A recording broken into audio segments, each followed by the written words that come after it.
नमस्कार दोस्तों, मैं विकास शाक्य एक बार फिर से आप सबका स्वागत करता हूं अपने चैनल पर। और आज हम डिस्कस करेंगे ईश उपनिषद के बाकी बचे हुए 2 श्लोक। 16 श्लोक हम डिस्कस कर चुके हैं, इसमें कुल मिलाकर के 18 श्लोक हैं। तो 16 श्लोकों के डिस्कशन के बाद आप बाकी के बचे हुए 2 श्लोक आज हम कंप्लीट करेंगे। लेकिन उससे पहले मैं आपको कुछ बताना चाहता हूं। ये है भगवत गीता पर लिखी हुई एक कमेंट्री, जो कि मैंने कुछ समय पहले लिखी थी और अब ये प्रकाशित होकर के मार्केट में आ चुकी है। तो आप इसको जो है अमेजन पे या कहीं से भी इसको ऑर्डर कर सकते हैं। इसमें केवल 6 चैप्टर हैं, चैप्टर नंबर 13 से लेकर के चैप्टर नंबर 18 तक। चैप्टर नंबर 13 से चैप्टर नंबर 18 तक भगवत गीता में आध्यात्मिक विज्ञान है। ठीक है, तो सबसे पहले उसी आध्यात्मिक विज्ञान को कवर करने के लिए ही मैंने ये बुक जो है ईश्वर की प्रेरणा से लिखी। तो आप अगर इसका लाभ उठाना चाहें तो आप इसको खरीद सकते हैं। अमेजन पे जाकर के आप इसे बिल्कुल इसी नाम से सर्च मारिए, विज्ञान खंड भगवत गीता, और इसे आप जरूर खरीदें। और बिल्कुल वैसे तो आप हमारे चैनल पर अगर जुड़े हुए हैं तो वहां पर भी जो बातें हमने बोली हैं वही सब कुछ इसमें एक्सप्लेन किया गया है। अगर आप चाहें तो बिल्कुल इसे खरीदें, बिल्कुल आपको लाभ होगा। और हमें जरूर फीडबैक दें, इसको खरीद कर पढ़ें, पढ़ने के बाद हमें बताएं कि इसमें और कौन सी कमियां रह गई हैं जिसमें हम काम कर सकते हैं, जिसमें और जानकारियां हम इसमें ऐड कर सकते हैं। इस बारे में यदि आपके पास कोई राय हो तो निश्चित रूप से हमें बताएं। तो आइए अब शुरू करते हैं आज का ईश उपनिषद का बचा हुआ 2 श्लोक जो हम पढ़ने जा रहे थे उनको आज हम देखते हैं। तो ये देखिए, यहाँ पर जो ईश उपनिषद में बाकी के बचे हुए जो 2 श्लोक हैं, श्लोक नंबर 17 और श्लोक नंबर 18, ये बेसिकली जो व्यक्ति मरने वाला होता है, जो मरणोन्मुख होता है, ठीक है, मरणोन्मुख उपासक की प्रार्थना। केवल और केवल मरणोन्मुख की बात नहीं हो रही है जो मरने वाला हो, उसके साथ यहाँ पे उपासक भी लिखा है। ठीक है, सिर्फ ऐसा नहीं, कुछ लोग कहते हैं ना कि अब तो मर रहा है, अब तो नाम नाम ले ले। लोगों को लगता है कि जिंदगी भर पाप कर ले, गंगा नहा ले, सब हो जाएगा। जिंदगी भर पाप कर ले, आखिरी समय में राम का नाम ले ले, हो जाएगा। ऐसा लगता है जैसे ईश्वर का नाम, राम का नाम कोई पैरासिटामोल की गोली हो कि बुखार हो गया है तो खा ले, नहीं तो मर जाएगा। ठीक है, ये वाली हालत है लोगों की धर्म को लेकर के। इसी तरह की विचारधारा की वजह से धर्म पाखंड बनता है। ठीक है, यहां पर आप ध्यान से देखिए, मरणोन्मुख उपासक की प्रार्थना ये कहा जा रहा है। जो मरणोन्मुख है यानी जो मरने वाला है लेकिन उपासक रहा है। उपासक यानी कौन? जो जिसके अंदर क्रेविंग रही है कि मैं कौन हूं, क्या हूं, ये जानने की क्रेविंग रही है। जिसमें आत्म को जानने का विवेक रहा है, जिसमें आत्मा को जानने की क्रेविंग रही है, जिसके अंदर ये उत्कंठा रही है, ये इच्छा रही है कि वो जाने कि वो आखिर में है क्या। उसके भीतर जो है, वो भीतर कौन है। मैं अगर विकास हूं तो ये विकास, ये तो बाहर मेरा नाम है, लेकिन इसके भीतर जो बैठा हुआ है, जिसे विकास का नाम बाहर दिया जा रहा है, वो असल में है कौन, क्या है। तो इसी चीज को जो है क्या कहते हैं, इसी को कहते हैं उपासक। जो अपने आप को जानने का प्रयास करता है, जो अपने आप को समझने का प्रयास करता है, अपने आध्यात्मिक रूप को, अपने आधिदैविक रूप को समझने का प्रयास करता है, अपने आप को आत्मा के रूप में जानने का जो जीवन भर प्रयास करे। फिर चाहे वो कर्मयोग के मार्ग मार्ग से करे, चाहे वो ज्ञान योग के मार्ग से करे, चाहे वो भक्ति योग के मार्ग से करे, चाहे वो ध्यान योग के मार्ग से करे, किसी भी मार्ग से करे, वो क्या है? वो उपासक है। ऐसे ही उपासकों के लिए ये प्रार्थना बताई गई है कि जो मर रहा होता है उपासक, उसकी बुद्धि कैसी होती है। ऐसा नहीं है कि ये आपको कहना है, बात यह है कि आपको खुद, ये जो मरणोन्मुख होता है ना, जो मरने वाला होता है, उसको खुद इस बात का आभास होता है और वो यही कहता है। क्योंकि वो अपने आप को तत्व के स्तर पे जान जाता है कि वो कहाँ, अब उसके प्राण जो निकलने वाले हैं वो क्या हैं, और अब वो निकल करके कहाँ जाएगा और उसे कहाँ जाना चाहिए। दो चीजें हैं, एक अपरा का रास्ता है, एक परा का रास्ता है।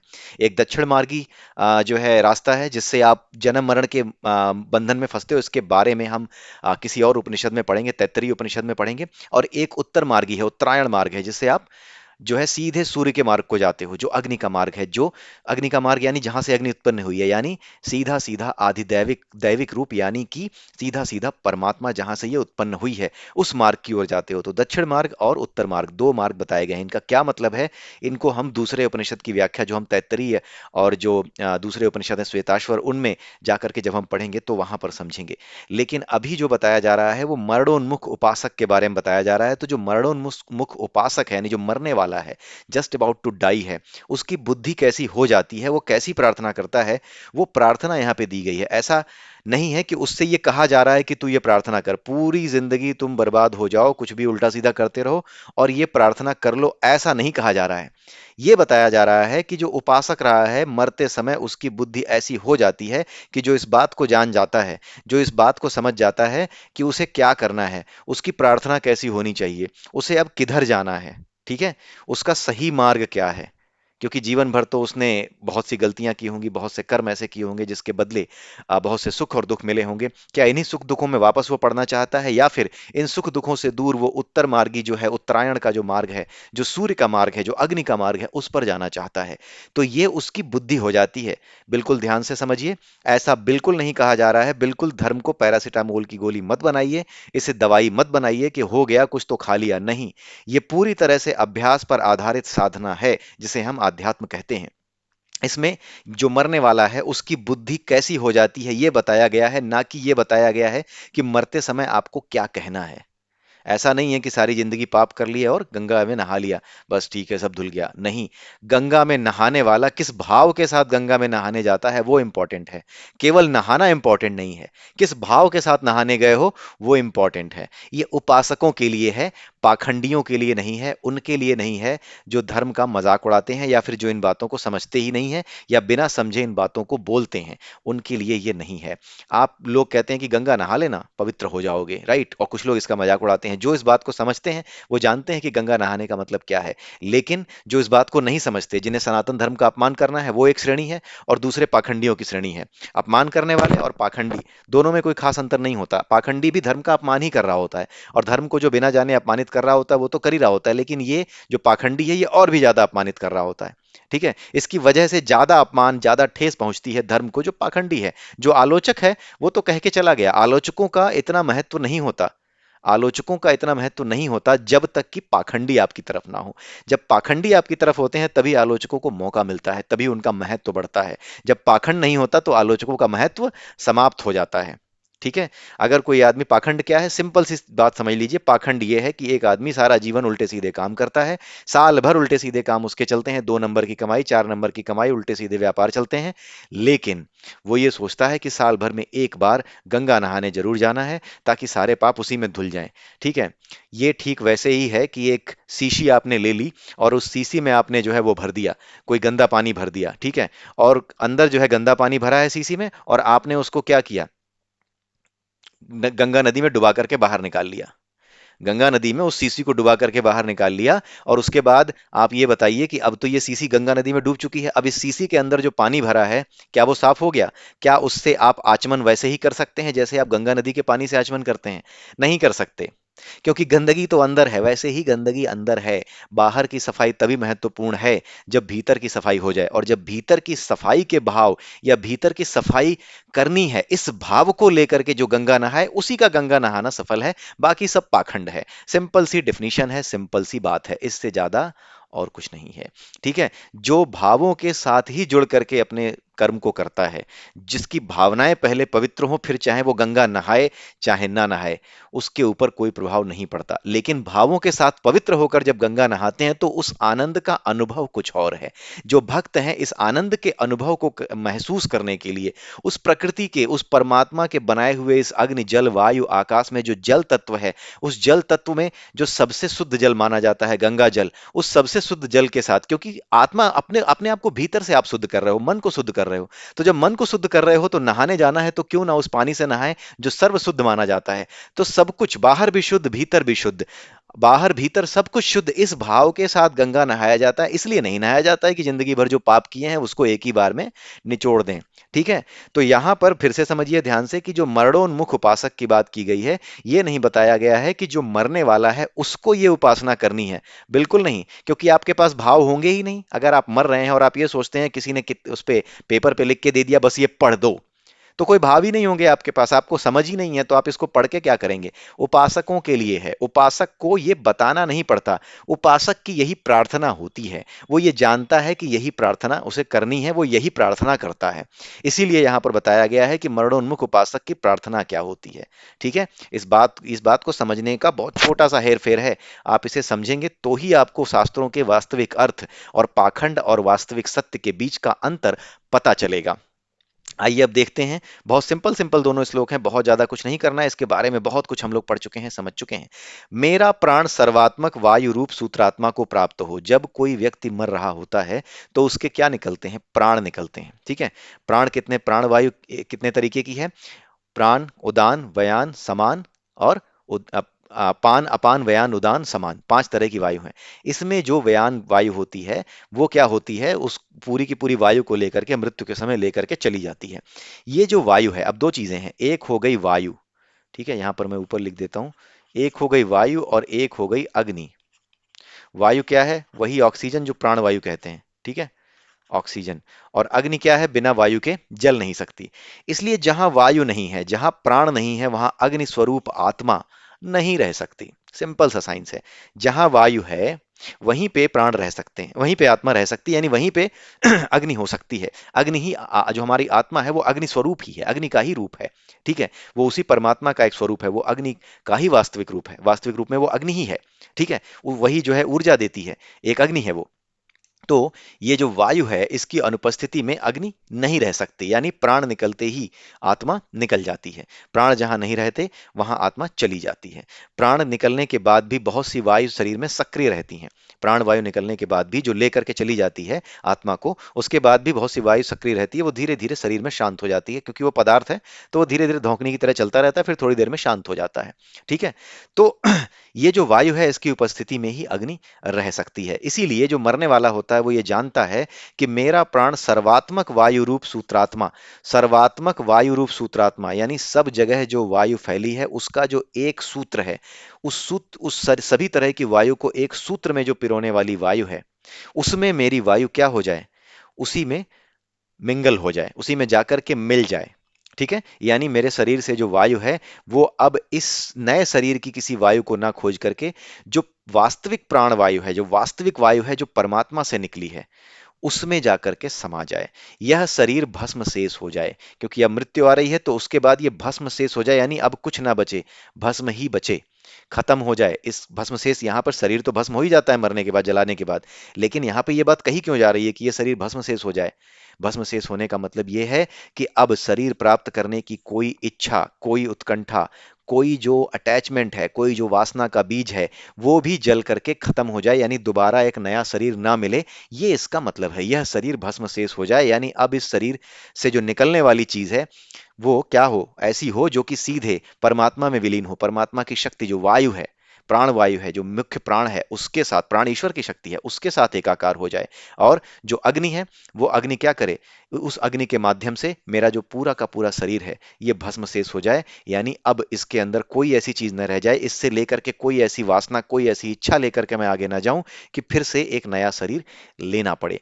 इच्छाएं रखने पर ही एक नया शरीर मिलता है, बिकॉज इच्छाएं क्या करती हैं, आपका जो मनोमय कोश है, शरीर के 5 कोश होते हैं, उनमें जो मनोमय कोश है, उस मनोमय कोश में वासना का बीज डाल देती हैं, अटैचमेंट आपको ले आती हैं। जैसे अगर आपके मन में किसी चीज को प्राप्त करने की इच्छा है, कोई एग्जाम दे रहे हैं, उसको पास करने की इच्छा है, नहीं पास करेंगे तो बड़ी बेइज्जती होगी, तो होगा क्या, अगर नहीं पास करेंगे बड़ी बेइज्जती होगी, तो ये विचार क्या होगा, ये आपके मन को हिला करके रखेगा, ये आपको कॉन्सेंट्रेट नहीं होने देगा। जो कॉन्सेंट्रेट नहीं होने देगा तो आपकी एनर्जी क्या होगी, शांत नहीं होगी, वो हमेशा बिल्कुल एक अलग तरीके की वेवलेंथ में रहेगी, कभी ज्यादा ऊंची, कभी आशावादी, कभी निराशावादी, कभी आशावादी, कभी निराशावादी, ऐसे करके ऊपर नीचे होने की वजह से वो क्या होगी, कभी शांत नहीं हो पाएगी। और ये जो शांत नहीं हो पाएगी एनर्जी, इसकी वजह से क्या होगा, ये एनर्जी एक अलग लेवल पे चली जाएगी, और ये एक ऐसे लेवल की एनर्जी बन सकती है जो कि किसी इंसान के अलावा किसी और शरीर में कन्वर्ट होने लायक, यानी किसी और शरीर में व्यक्त होने लायक हो सकती है। जैसे 93.5 रेड एफएम जो है, वो रेड एफएम 93.5 पे ही आएगा, ठीक है, वो रेडियो में ही व्यक्त होगा, ठीक है। जो टेलीविजन की किरणें हैं, सॉरी, टेलीविजन की जो वेव्स हैं, जो जिससे टेलीविजन पे प्रसारण होता है, टीवी पे प्रसारण होता है, उसकी वेव्स, उसकी जो चीजें हैं, उसकी जो वेवलेंथ है, उस वेव की, वो वेवलेंथ और वो वेव वो अलग ही होगी, ठीक है, वो अलग ही लेवल पे होगी, वो केवल टीवी में ही व्यक्त हो सकती है। उसी प्रकार से जिस तरह की एनर्जी वेव आपकी बन जाएगी due to attachment creation, due to जो है creation of attachment, attached feelings, मरते समय भी अगर वो रह गई तो वो क्या होंगी, उस एनर्जी को ऐसा बनाए रखेंगी कि जहां पर भी वो ट्यून हो सकती है, जिस तरह की बॉडी में भी वो ट्यून हो सकती है, अपने आप को रिप्रेजेंट कर सकती है, उसी बॉडी को वो पकड़ लेगी और उसी बॉडी में आप फिर से मैनिफेस्ट हो जाओगे। दिस इज व्हाट हैपेंस, ठीक है। हे मन तू स्मरण कर। अब इसके बाद क्या है, अब यहाँ पर जो भस्म से, इसका मतलब आपको समझ में आ गया होगा। अब यहाँ पे कहा जा रहा है हे मन, अब यहाँ पे मन को संबोधित किया जा रहा है, क्योंकि मन से ही सारे काम जीवन भर मनुष्य करता है, चाहे वो भौतिक हो चाहे वो आध्यात्मिक हो। मन ही संसार को देखता है, मन ही मन को देखता है। और मन जब मन को देखता है तो मन मन से मन को देखने के बाद जो स्थिति होती है उसे कहते हैं मनन करना। मनन करना क्या है, मन को मन से देखना। ठीक है, उसका मनन करना, किसी भी चीज का मनन करने का क्या मतलब है, मन को पूरी तरीके से उसमें लगा देना। उसी तरह से मन को जब मन की तरफ मोड़ देते हैं तो ये आध्यात्मिक मनन है। इस आध्यात्मिक मनन के माध्यम से ही वो आत्म के दर्शन करता है, अपनी आत्मा को, अपने आप को आत्मा के रूप में जान पाना, या उस एनर्जी के साथ एक रूप हो जाना, उसके साथ ट्यून हो जाना। ये तभी पॉसिबल होता है जब आप मन से मन को देख सकें। ठीक है। हे मन तू स्मरण कर, अब यहाँ पे अपने मन से ही कहा जा रहा है कि तू स्मरण कर, तू याद कर कि तूने क्या क्या काम किया है, अपने किए हुए को स्मरण कर। और तू स्मरण कर, दो जगह लिखा हुआ है, तू स्मरण कर, अपने किए हुए को स्मरण कर। तो ये जो तू स्मरण कर है, ये किसके लिए है, ये पहला स्मरण जो है वो ईश्वर के लिए है। ठीक है। उस अग्नि रूप को स्मरण कर, जो वास्तविक सत्य है, जो दैविक रूप है, आधि दैविक रूप है, जो अधिष्ठान देवता है, उसका स्मरण कर। जिससे तू है उसे स्मरण कर। जिसमें तू उलझा है उसे स्मरण मत कर, क्योंकि वो तो उसकी बनाई हुई है। लेकिन जिसने तुझे भी बनाया है, जिससे तू उत्पन्न है, तेरे भीतर जो जीवात्मा है, तेरे भीतर जो जीव है, वो उसी से उत्पन्न है, वो दैवीय स्वरूप है। उस दैवीय रूप को स्मरण कर, अब वही स्मरणीय रह गया है। तू अपने उसी रूप को स्मरण कर, और उसके अलावा अपने जीवन भर जो तूने काम किए हैं उनको भी स्मरण कर। यहाँ पे वापस बात आ गई मनन करने की, कि जो कुछ किया है उसका मनन करो, यानी उसे देखो, उसमें ध्यान को लगाओ। क्यों? क्योंकि अब तुम कुछ नहीं कर सकते। पश्चाताप कब होता है, जब आप अपने किए हुए कामों को बदल नहीं सकते, और अब आप जान रहे हो कि ये अब आपका नुकसान कर चुके हैं, तभी तो पश्चाताप होता है, तभी आप मनन करते हो। तभी आप ये जानते हो कि ये जो किया था ये गलत था, इसे नहीं करना था, या ऐसे नहीं करना था, वैसे करना था। लाभ कुछ नहीं है किए हुए को, और जो नहीं किया हुआ है, जो इच्छा बन के रह गया, और जो वास्तविक याद करने लायक है, जो स्मरण करने लायक है, यानी अपने वास्तविक रूप को स्मरण करना, अग्नि के रूप में, ईश्वर की, परमात्मा की शक्ति के आत्मा के रूप में अपने आप को स्मरण करना, एक ये स्मरण करना है। और दूसरा वो स्मरण करना है जो कि अब जा चुका, जो हो चुका, और जो आपको कष्ट दे चुका इस जीवन में, उसको स्मरण करना है। ठीक है। तो उसको स्मरण कर, ताकि क्या हो, याद किया जा सके कि तुमने क्या किया है, तुम जान सको कि तुमने क्या गलत किया है। क्योंकि जब उन कर्मों को याद करोगे, और जब उन कर्मों के साथ तुम क्या हो जाओगे, सरेंडर हो जाओगे, तो तुम्हारे कर्म और तुम सब कुछ उस अग्नि में सरेंडर हो जाओगे, यानी परमात्मा में सरेंडर हो जाओगे। तो जब आप अपने कर्मों को भी परमात्मा में सरेंडर कर दोगे, तो उसकी जिम्मेदारी, उसका योग क्षेम कौन वहन करेगा, योगक्षेमम वाहम्यहम्, मैं अपने भक्त के सारे योग क्षेम को वहन करता हूं। जो मुझ में समर्पित होता है उसका योग क्षेम मैं वहन करता हूं, उसके कर्मों को वहन मैं करता हूं, उसके सभी कर्मों की जिम्मेदारी फिर मैं ले लेता हूं। यानी उन कर्मों को नष्ट कर देता हूँ, जलाकर राख कर देता हूँ। उन कर्मों को विलीन कर देते हैं संसार में, मतलब उस इस पूरे ब्रह्मांड में विलीन कर दिया जाता है, स्वयं में ले लेते हैं। क्योंकि आप तो अपने कर्मों समेत जो है समर्पित हो गए। जब आप अपने कर्मों समेत समर्पित हो गए, तो ये एनर्जी जिस तरीके से काम करती है उस तरीके से ही काम करती रहेगी, आपको अपने कर्मों के फल मिलते रहेंगे। लेकिन हो क्या जाएगा, हो ये जाएगा कि आपको फर्क नहीं पड़ेगा। आप जान जाओगे कि हाँ, ये इसीलिए हो रहा है कि कहीं ना कहीं मैं ही इसका जिम्मेदार हूं, जो मेरे जीवन में अच्छा या बुरा हो रहा है। स्वीकार्यता आ जाएगी। सरेंडर इसी को कहते हैं, कि जीवन में होने वाली हर अच्छी बुरी घटना को केवल देखना, उसे आने दो, स्वीकार करो उसे, बुरा आए तो भी स्वीकार करो, अच्छा आए तो भी स्वीकार करो, और राम भजो। यही मतलब होता है, यही जो है सरेंडर होने का मतलब है, और यही स्मरण करने का मतलब है, कि जो कुछ अच्छा बुरा किया है सब कुछ स्मृति में ला। जो कुछ अच्छा किया है वो भी स्मृति में ला, जो कुछ बुरा किया है वो भी स्मृति में ला, जो जीवन भर किया है उसे स्मृति में ला। और एक स्मृति किसकी तरफ रख, एक स्मृति अपने वास्तविक रूप की तरफ रख, जिसे तू भूल चुका है, यानी आत्मा के रूप में जो तुम्हारी स्मृति है, अपने आप को आत्म के रूप में जो तुम हो, उसे नहीं जानते थे, उसे भूल चुके थे।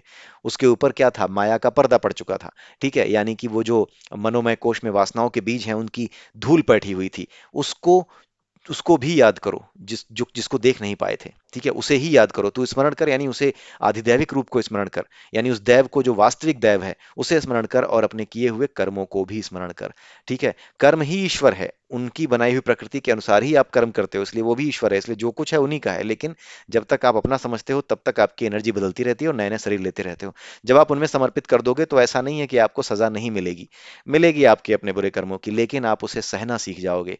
आप खुशी के साथ सहना सीख जाओगे। आप अपने जीवन में ये नहीं सोचोगे कि हाय ये तो बर्बाद हो गया, नहीं। क्योंकि जो आपने किया था वही वापस आ रहा है, उसे शांति से सहना सीख जाओगे। ये जान जाओगे कि जो कुछ भी हो रहा है तुम्हारे साथ, बुरा या अच्छा, वो उसका जिम्मेदार कोई और नहीं, केवल तुम ही रहे हो। कुछ चीजें तुम जानते हो, कुछ तुम नहीं जानते हो। ठीक है, शरीर के, इस शरीर में, इस जीवन में जो जानते हो वो बहुत है। उसके पीछे क्या था वो तुम नहीं जानते, लेकिन कुछ ना कुछ पीछे से भी लेकर के आए हो। ठीक है। और यहां पर इस श्लोक में अगर आप देखोगे तो दो बार इस चीज को कहा गया है, तू स्मरण कर, अपने किए हुए को स्मरण कर, दो बार कहा गया है।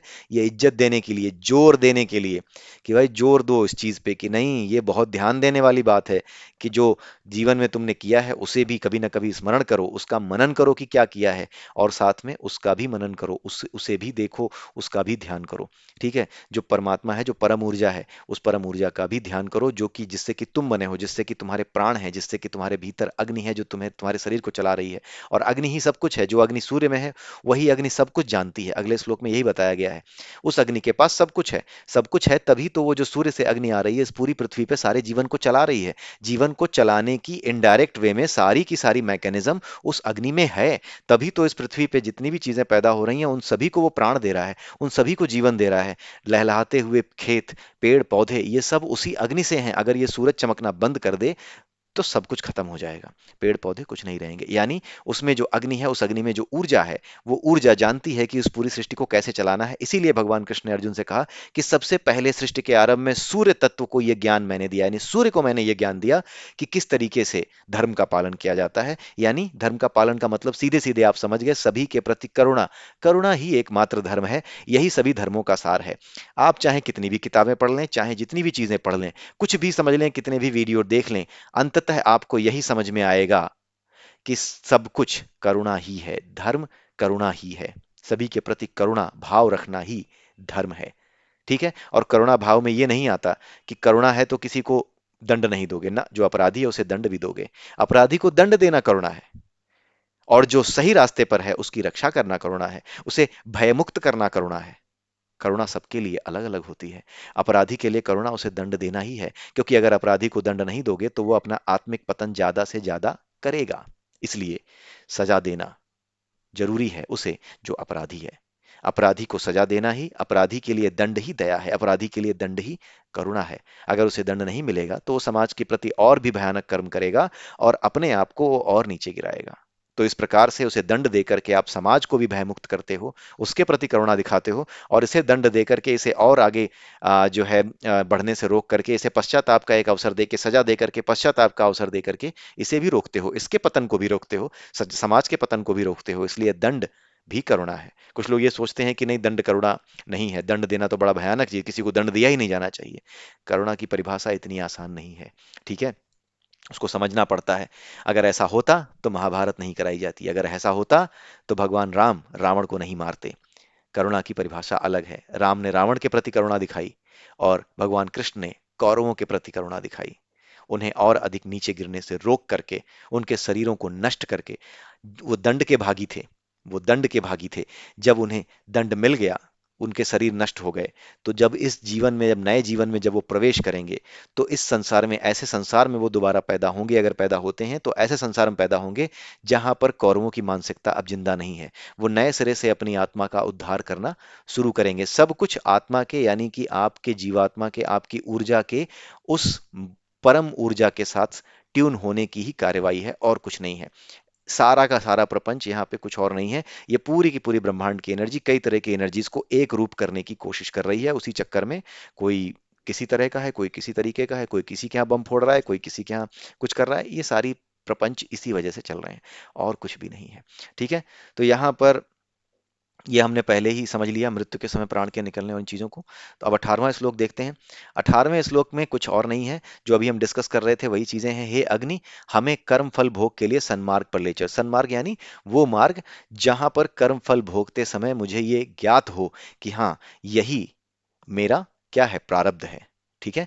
उस सही मार्ग पर ले चलो जहां पर मैं अपने कर्मों को भोगते समय विचलित ना हूं और बुरे कर्म ना करूं, उन कर्मों से निकलने के जाल के चक्कर में कोई और बुरा काम ना करूं, किसी और तरह की वासना ना पालूं। वो सन्मार्ग है। और वो सन्मार्ग किसका है? ईश्वर का मार्ग है, यानी उत्तरायण मार्ग है, जो कि अग्नि का मार्ग है, जहां से अग्नि प्रकट हुई है, जहां से प्राण प्रकट हुआ है, यानी कि ईश्वर का मार्ग है। उस मार्ग पे ले चलो, फिर उस मार्ग पे चलते समय जो कुछ भी परेशानियां आएंगी वो सब स्वीकार्य होंगी, क्योंकि अब वो बुद्धि खुल चुकी है, जो ये जान चुकी है कि इस संसार में कोई किसी का बुरा नहीं करता, हम स्वयं अपने लिए बुरा और अपने लिए ही अच्छा करते हैं। इसलिए वही मार्ग जहां पे आपकी ये मानसिकता हो कि मुझे अपने हर काम की, अपने जीवन के हर स्थिति की अकाउंटेबिलिटी मुझे लेनी है, वही क्या है? वही सही रास्ता है, वही सन्मार्ग है। आध्यात्मिक और सांसारिक दोनों ही दृष्टि से यह परिभाषा बिल्कुल फिट बैठती है। ठीक है। अब ये बता रहे हैं, तू समस्त ज्ञान और कर्मों को जानने वाला है, वही जो अभी हमने अग्नि की बात की, सूर्य की अग्नि की बात की, वो समस्त ज्ञान और समस्त कर्मों को जानने वाला है, हमारे समस्त पाखंडों को नष्ट कर दे, क्योंकि वो अग्नि है। तो वो क्या करेगी? आप समर्पित हो उसके प्रति। अब वो परमात्मा है, तो परमात्मा क्या करता है?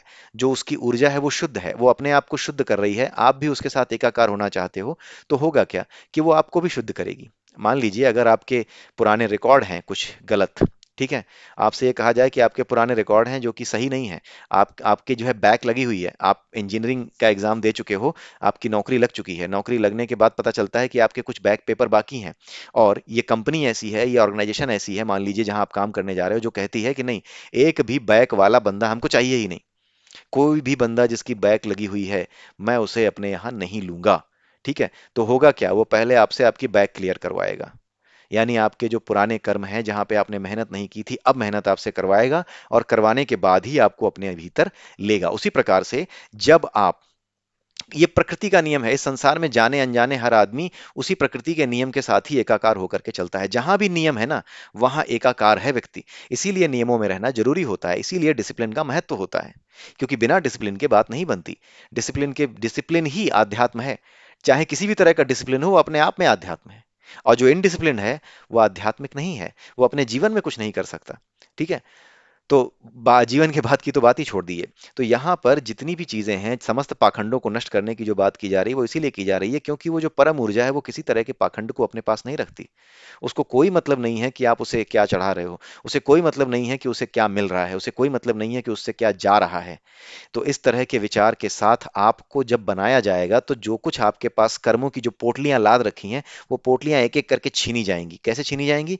उस कर्म के फल के रूप में सामने आएंगी। यही पोटलियों का छीनना है।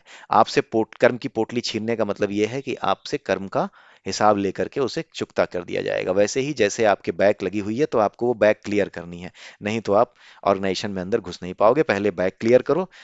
तुम्हारी अपॉइंटमेंट हो चुकी है, लेकिन तुम जो है जॉब पा चुके हो, लेकिन पहले बैक क्लियर करके आओ, 6 महीने के अंदर बैक क्लियर करो, नहीं तो अपॉइंटमेंट रद्द हो जाएगा। कुछ वैसा ही है, जब वो परमात्मा के प्रति आपकी ऊर्जा, यानी आपकी आत्मा की ऊर्जा, जीवात्मा की ऊर्जा परमात्मा की ऊर्जा के प्रति समर्पित होती है, डिवोटेड हो जाती है, तो फिर सफाई आपकी शुरू होती है। जो शर्त है कि हाँ, ये सब साफ करो पहले, जो कुछ भी कर्म है पुराने वो धो, वो सब शुरू हो जाता है, आपके सामने कष्ट आने शुरू हो जाते हैं। आपने अक्सर देखा होगा कि अगर आप पूजा पाठ या फिर आध्यात्मिक दृष्टि से धीरे धीरे ऊपर उठने लगते हैं, तो आपके जीवन में भौतिक कष्ट अचानक से बहुत ज्यादा बढ़ने लगते हैं। ये आपका अनुभव होगा, ये मेरा भी रहा है, सबका रहा है। जो भी आध्यात्मिक रूप से आगे बढ़ने की कोशिश करता है, तरह तरह के कष्ट, तरह तरह की परेशानियां, छोटी छोटी बात पे चिड़चिड़ापन, ये सब आपके साथ होगा। ठीक है। ये होता है, कारण है, क्योंकि आपकी सफाई चल रही होती है। और जब आप चिढ़ते हैं, जब तक आप चिढ़ते रहते हैं तब तक सफाई पूरी नहीं हुई है। जब चिढ़ना बंद कर देते हैं तभी सफाई पूरी हो जाती है। यही बात यहाँ पे कही जा रही है। और अंत में वो ये कह रहे हैं कि हम तेरे लिए अनेकों नमस्कार करते हैं। अनेकों नमस्कार का मतलब क्या है?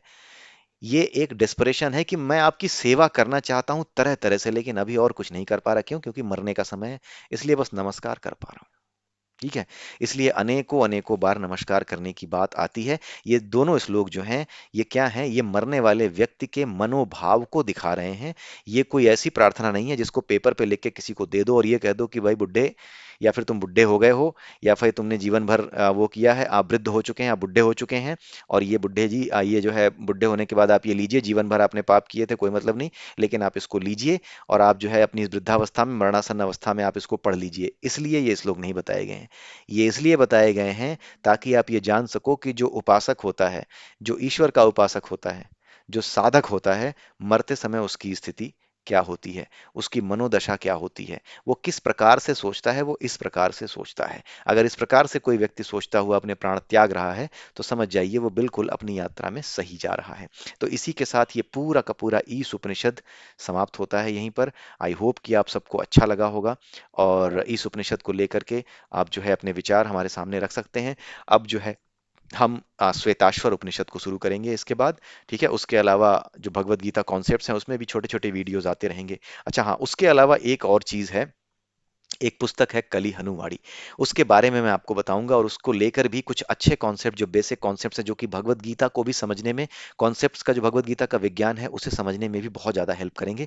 उसकी भी एक प्लेलिस्ट अब जल्दी ही आएगी, कली हनुवाणी की। ठीक है, तो आप बने रहिए हमारे साथ और हम इसी तरीके से जो है वीडियोस लाते रहेंगे। अगले वीडियो के लिए इंतजार कीजिए। तब तक के लिए जय सिया राम, जय श्री कृष्णा, जय श्री राधे।